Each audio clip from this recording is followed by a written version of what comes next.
20 question that compass વડે દોરી ન શકાય તેવા વક્રને શાના વડે દોરવામાં આવે છે? સિમ્પલી આપણે જાણીએ છીએ ફ્રેન્ચ કર્વ વડે.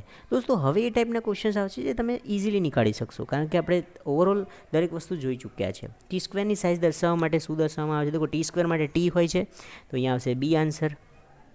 ત્યારબાદ ટી સ્ક્વેર છે એની વર્કિંગ એજની એક્યુરેસીની ચકાસણી કેવી રીતે કરવામાં આવે છે? દોસ્તો કે તમે જે ટી સ્ક્વેર છે એનો ઉપયોગ કરીને લાઇન સ્ટ્રેટ ડ્રો કરી છે, but A draw exact straight થઈ છે કે નહીં એવું તમારે ચેક કરવું છે. તો એના માટે શું કરવામાં આવે છે? દેખો, એના માટે સિમ્પલ એક વસ્તુ હું તમને કહી દઉં કે જે લાઇન ડ્રો કર્યા પછી જે ટી સ્ક્વેર છે ને 180 ડિગ્રી ફેરવી દો અને ઓપોઝિટ સાઇડથી ને ચેક કરો કે એ શું હકીકતમાં સ્ટ્રેટ છે કે નહીં.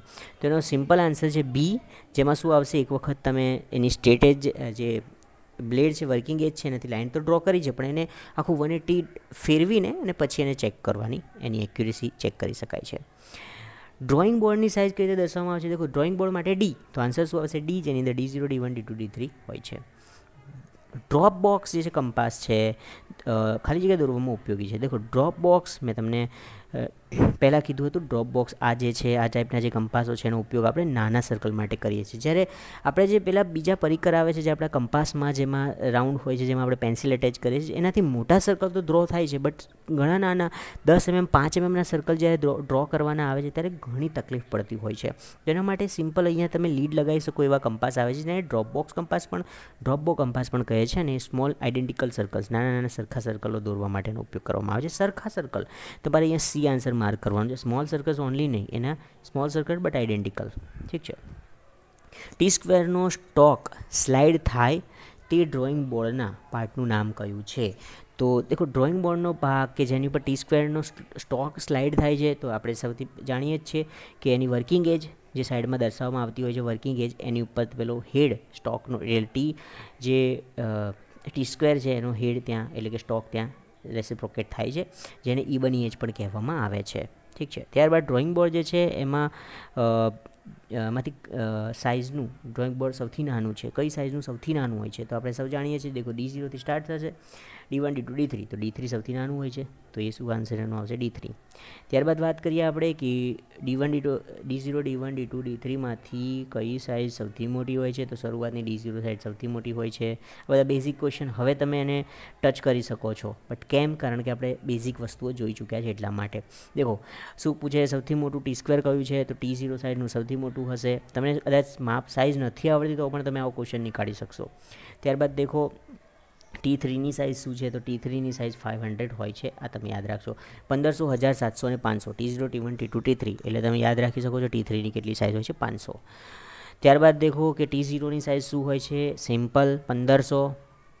ત્યારબાદ A2 સાઇઝ જે છે એનું જે ડ્રોઈંગ પેપર છે A4 સાઇઝ કરતાં કેટલા ગણું હોય છે? હવે જો A0 અહીંયા છે, એનાથી અડધું A0થી અડધું A1, A1થી અડધું A2, A2થી અડધું A3 અને A3થી અડધું A4. તો આપણને પૂછ્યું છે કે A2 પેપર A4 કરતાં કેટલું હોય છે? તો આનાથી અડધું આ A3 હશે ને A3થી અડધું A4 હશે, તો આ બંને વચ્ચે જે ડિફરન્સ થયો કેટલો થયો? 4 ગણો થયો. તો એટલા માટે એનો જવાબ શું આવશે? 4 ગણું હોય છે. ક્વેશ્ચન નંબર 103થી ડ્રોઈંગ શીટને વાળીએ ત્યારે કયો ભાગ ઉપર દેખાવો જોઈએ? ખૂબ જ ઇમ્પોર્ટન્ટ અને ખૂબ જ બ્યુટિફુલ ક્વેશ્ચન છે. દેખો, ડ્રોઈંગ શીટ જે છે કઈ રીતે હોય છે? ડ્રોઈંગ શીટ ઘણી બધી હોય છે, કંપનીની અંદર હજારો ડ્રોઈંગ શીટ હોય છે. હવે ડ્રોઈંગ શીટને અરેન્જ કરેલી હોય તો એની અંદર કયો ભાગ જે છે, મીન્સ કોઈ એક ભાગનું અગર ડ્રોઈંગ શોધવાનું આવે તો એની અંદર દરેક શીટને આપણે ખોલીને જોઈ ના શકીએ કે કઈ શીટ કયા ભાગની છે. તો એના માટે એની ઉપર જે શીટને અરેન્જ કરી હોય છે તો એની અંદર જે ટાઇટલ બ્લોક હોય છે એ સૌથી મીન્સ ટાઇટલ બ્લોક જ ઉપર દેખાય એ રીતે ડ્રોઈંગ શીટને વાળેલી હોય તો ડ્રોઈંગ શીટની અંદર એનો ડ્રોઈંગનો નંબર અને ડ્રોઈંગનું નામ હોઈ શકે છે, જેથી કરીને આપણે આરામથી ડ્રોઈંગ શીટને શોધી શકીએ છીએ. તો અહીં એવો કયો ભાગ જે સૌથી ઉપર દેખાવો જોઈએ, જે શું હોય છે? ટાઇટલ બ્લોક, જેથી કરીને એની માહિતી આપણને આસાનીથી મળી રહે. ડ્રોઈંગ શીટમાં ટાઇટલ બ્લોકનું માપ આપણે પહેલાં પણ આવી ચૂક્યું છે, 186/65 mm. આઇસોમેટ્રિક ડ્રોઈંગ દોરવા માટે ખાલી જગ્યા મીન્સ કયા સાધનનો ઉપયોગ કરવામાં આવે છે? આઇસોમેટ્રિક ડ્રોઈંગ જે છે એના માટે 30 ડિગ્રી સેટ સ્ક્વેરનો ઉપયોગ કરવામાં આવે છે. કેમ? કારણ કે આઇસોમેટ્રિક ડ્રોઈંગ જે છે એમાં આપણે હોરિઝોન્ટલ વર્ટિકલ લાઇન જે છે ડ્રો કરીએ અને કોઈ એક પોઈન્ટ માર્ક કરીને પછી 30 ડિગ્રીએ આઇસોમેટ્રિક જે ડ્રોઈંગ છે એની શરૂઆત કરતા હોય છે દોરવાની. એટલા માટે ત્યાં 30 ડિગ્રી સેટ સ્ક્વેર હોય આપણી સાથે તો એ ફિઝિબલ રહે છે. તમને જો ખબર ના પડે આ ક્વેશ્ચનની અંદર તો તમે મારો આઇસોમેટ્રિક ડ્રોઈંગ કેવી રીતે દોરવું એનું ટ્યુટોરિયલ છે એ જોઈ શકો છો. ત્યારબાદ નીચેનામાંથી કઈ પેન્સિલ જે છે મીડિયમ સોફ્ટ છે? તો તો દેખો એચ જે છે એ હાર્ડ છે, ત્યારબાદ 2H એનાથી પણ હાર્ડ છે, HB જે છે અહીંયા આવે છે અને 2B અહીંયા આવે છે. તો જે 2B જે છે એ આપણે સર્કલમાં જોવા જઈએ તો આમ મીડિયમ અને સોફ્ટ પેન્સિલ છે. નીચેમાંથી કઈ પેન્સિલ મીડિયમ હાર્ડ છે? તો તમે અહીંયા જોઈ શકો છો કે H અહીંયા છે, 2H અહીંયા છે, HB અહીંયા છે અને 2B અહીંયા છે. તો સૌથી હાર્ડ કોણ છે? 2H. સેટ સ્ક્વેરની મદદથી કઈ લાઈન દોરી શકાય છે? સેટ સ્ક્વેરની મદદથી આપણે આડી રેખા. સેટ સ્ક્વેરની મદદથી કઈ લાઈન દોરી ના શકાય? ઠીક છે ને. તો સેટ સ્ક્વેરનો ઉપયોગ કરીને દોસ્તો આપણે ઇન્ક્લાઇન લાઇન અને વર્ટિકલ લાઇન ડ્રો કરી શકીએ છીએ. આડી રેખાઓ ડ્રો કરી શકતા નથી, એટલે હોરિઝોન્ટલ લાઇન એની અંદર આવતી નથી. આ ક્વેશ્ચન પહેલાં પણ આવી ચૂક્યો છે.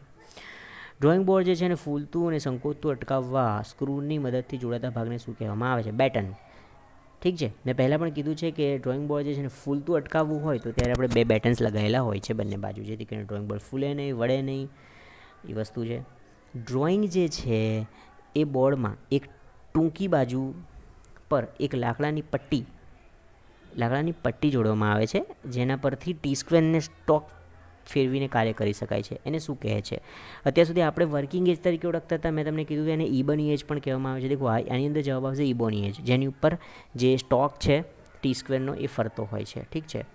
ત્યારબાદ એચપી પેન્સિલ જે છે કેવી હોય છે? HP pencil medium hard pencil છે. આ યાદ રાખજો, ક્વેશ્ચન ઇમ્પોર્ટન્ટ છે.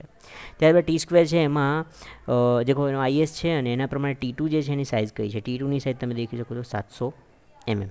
ત્યારબાદ પેન્સિલ ગ્રેડની મદદથી પસંદ કરવામાં આવેલ ઉપરાંત બીજી કઈ પસંદગી ઉપરથી પેન્સિલ પસંદ કરવામાં આવે છે, અથવા પેન્સિલની પસંદગી કયા પરિબળો પર આધાર રાખે છે? તો વર્કિંગ લાઇનના પ્રકાર ઉપર. દેખો એન્જિનિયરિંગ ડ્રોઈંગમાં જુદી જુદી લાઇન જે છે, કઈ પ્રકારની લાઇન દોરવી છે એના ઉપરથી આપણે ગ્રેડ નક્કી કરતા હોઈએ છીએ. તો જુદા જુદા ડ્રોઈંગ ઉપર આધાર નથી રાખતું. ડ્રોઈંગ બદલાય તો પેન્સિલ બદલાય એવું નહીં હોતું. પેન્સિલની ગુણવત્તા કેવી છે આધાર નથી રાખતું. પેપર બદલાય તો આધાર નહીં રાખતું. તમે કેવી વર્કિંગ લાઇન તમારે ડ્રો કરવી, તમારે માપ માટે જે એક્સટેન્શન લાઇન દર્શાવીએ છીએ એ દર્શાવી છે, તમારે મેજરમેન્ટ લાઇન દર્શાવી છે, તમારે ઓબ્જેક્ટ લાઇન દર્શાવી છે, તમારે સેક્શન લાઇન દર્શાવી છે, તો એના ઉપરથી એનો ગ્રેડ બદલાતો હોય છે. તો એનો આન્સર શું આવશે? બી, વર્કિંગ લાઇન. ઠીક છે. ત્યારબાદ આપણે આગળ વધીએ. ડ્રોઈંગ બોર્ડ પર આડી રેખાઓ દોરવા માટે ટી સ્ક્વેરનો કયો ભાગ ઈબોની એજ પર ફેરવવામાં આવે છે? એને હેડ અથવા સ્ટોક કહેવામાં આવે છે. ઘડી પડી એકનો એક ક્વેશ્ચન ફેરવીને પૂછી રહ્યા છે એ લોકો કે જે ઈબોની એજ છે અથવા વર્કિંગ એજ છે કોની? ડ્રોઈંગ બોર્ડની, એની ઉપર કયો ભાગ સરખાવવામાં આવે છે? તો સ્ટોક અથવા હેડ. તો 114 ક્વેશ્ચન થઈ ચૂક્યા છે એક જ ટોપિક ઉપર. 5થી પેન્સિલની લીડ દર્શાવવા માટે જે આપણું ગ્રેફાઇટ છે, ક્લે છે, એની સાથે સાથે અલગ ગ્રેડ મિક્સ કરવામાં આવતા હોય છે. તો એની અંદર જે ક્લે છે, કેઓલિન ક્લે છે, એની સાથે શું મિક્સ કરવામાં આવે છે? તો એની સાથે ગ્રેફાઇટને મિક્સ કરવામાં આવે છે. આપ સૌ જાણીએ છીએ. તો જે પેન્સિલ હોય છે એ ગ્રેફાઇટની બનતી હોય છે. તો ગ્રેફાઇટની પેન્સિલ સાથે કેઓલિન ક્લે અથવા કોઈ પણ ક્લે મિક્સ કરવામાં આવે છે, જેની ઉપરથી એની હાર્ડનેસ નક્કી થતી હોય છે. તો એનો જવાબ આવશે ગ્રેફાઇટ. ત્યારબાદ પેન્સિલનું વર્ગીકરણ કેવી રીતે કરવામાં આવે છે? તો પેન્સિલનું વર્ગીકરણ છે એની કઠણતા અને એની નરમાઈતાના આધાર પર કરવામાં આવે છે. ત્યારબાદ દેખો કઈ પેન્સિલ જે છે 2B કરતાં વધારે નરમ હોય છે? તો અહીંયા ઓપ્શન છે, તમે અહીંયા દેખી શકો છો. 2B પેન્સિલમાંથી અહીંયા છે નરમ, એટલે આ સાઈડ હોવી જોઈએ. તો H તો આ સાઈડ છે, આવશે નહીં. 1B આ સાઈડ છે નહીં, 1B એટલે B સિમ્પલ. તો 2B કરતાં એ પણ હાર્ડ છે. 3B મારું આ સાઈડ છે અને 7H આ સાઈડ છે. તો આન્સર શું આવશે એનો? 3B, that is C answer આવશે. ત્યારબાદ જોઈએ પેન્સિલ 3H કરતાં કઈ પેન્સિલ વધારે સખત હોય છે? 3H તમારી કઈ છે? અહીંયા છે. હવે 3H જે છે એનાથી વધારે શું પૂછ્યું છે? સખત. તો આ સાઈડ હોવી જોઈએ. તો આ સાઈડ કઈ છે? 4H છે એ કઈ સાઈડ છે? તમારી જે 3H છે એની લેફ્ટ સાઈડ. તો 4H છે વધારે હાર્ડ છે એની કરતાં. ત્યારબાદ બો પેન્સિલ અને બો પેન કંપાસનો ઉપયોગ ખાલી જગ્યા એમની રેડિયસ 25 mm રેડિયસ માટે થાય છે. દેખો દોસ્તો, બો પેન્સિલ અને બો પેન કંપાસ જે છે એ બેસિકલી 25 mm થિયોરેટિકલી વપરાય છે 25 mm ની રેડિયસ માટે. આ ક્વેશ્ચન તમારે યાદ રાખવાનો છે સિમ્પલી. ત્યારબાદ ટી સ્ક્વેર છે એની અંદર સૌથી નાનું ટી સ્ક્વેર કયું છે? તો સૌથી નાનું T3 છે, જેની સાઇઝ શું હોય છે? 500 mm. ઠીક છે. તો thank you so much. 120 question આપણે લોકો એક જ ટૉપિક પર જોયા છે. આ જ રીતે આવનારા ટૉપિક્સ પર આપણે ક્વેશ્ચન જોતા રહીશું, જે તમને GPSCમાં ખૂબ જ ઉપયોગમાં લાગશે અને તમે પૂછાનારા ક્વેશ્ચનોને આરામથી સોલ્વ કરી શકશો. જ્યારે ક્વેશ્ચન પૂછાય છે અને ત્યારે જે તમને જો આવડતો હોય છે ક્વેશ્ચન, તો તમે બીજાની કમ્પેરિઝનમાં ઘણા આગળ નીકળી શકો છો. 1 માર્ક્સની પણ વેલ્યુ ખૂબ જ હોય છે. તો મળીએ નેક્સ્ટ લેક્ચરમાં. તમે તૈયારી કરતા રહો. તો આવનારા લેક્ચરમાં મળીશું નવા ટોપિક સાથે, નવા ક્વેશ્ચન સાથે. ત્યાં સુધી જય હિન્દ, જય Bharat. Thank you so much.